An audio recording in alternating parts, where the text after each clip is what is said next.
which is because Douglass went to Haiti, which is a whole other thing. Douglass was really about the history of Haiti is very important to him, very empowering to him.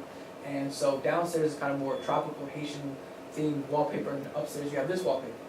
Now, I'm just gonna, this is actually, I wrote like a blog post on this.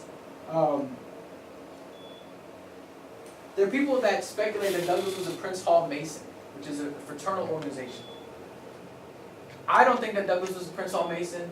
He definitely knew Prince Hall Masons. Martin Delany was a very close friend of him. Delany was a Mason.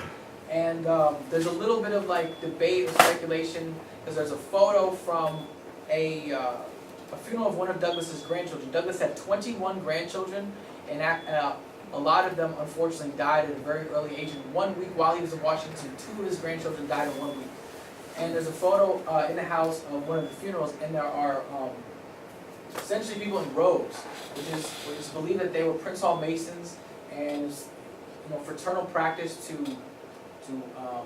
officiate a funeral.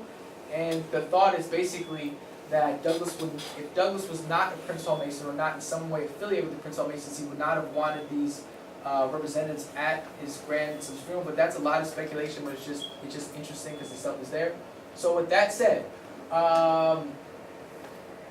at Cedar Hill, it's known that the women slept on the west side of the home while the men slept on the east side. So if you're looking at the house, like that's the house, Douglass's room is on the left-hand side.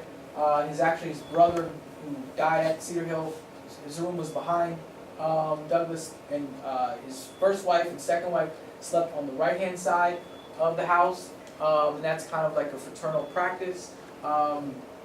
And then the wallpaper. So in this wallpaper, there are symbols. There are definitely symbols that are fraternal in nature. I mean, you can obviously see the star.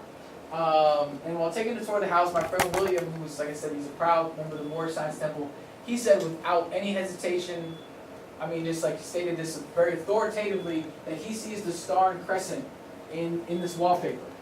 I mean, you can kind of see it. It's like one of those. In the 90s, there were like these maps. You have to like look at them hard or something like that. You can kind of see it. But so what's fascinating is that Douglass was extremely deliberate in the things that he did.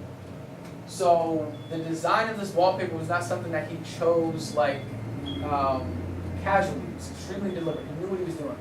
So it opens a lot of questions, or like speculative questions, of what was the meaning? Was there a meaning? Or what did this mean to Frederick Douglass?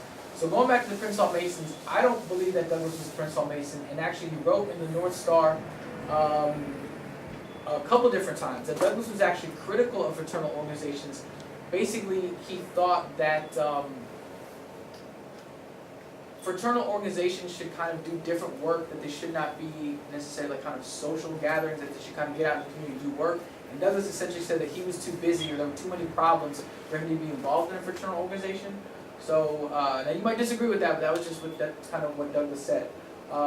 So, in the Prince Hall, I don't know that much about the Prince Hall Masons, but Prince Hall was from Philadelphia, I believe. He's, Richard Roundtree, I don't know if he's still involved with the Prince Hall Masons here in Washington. There's on U Street, there's the 10th and U Street. There's the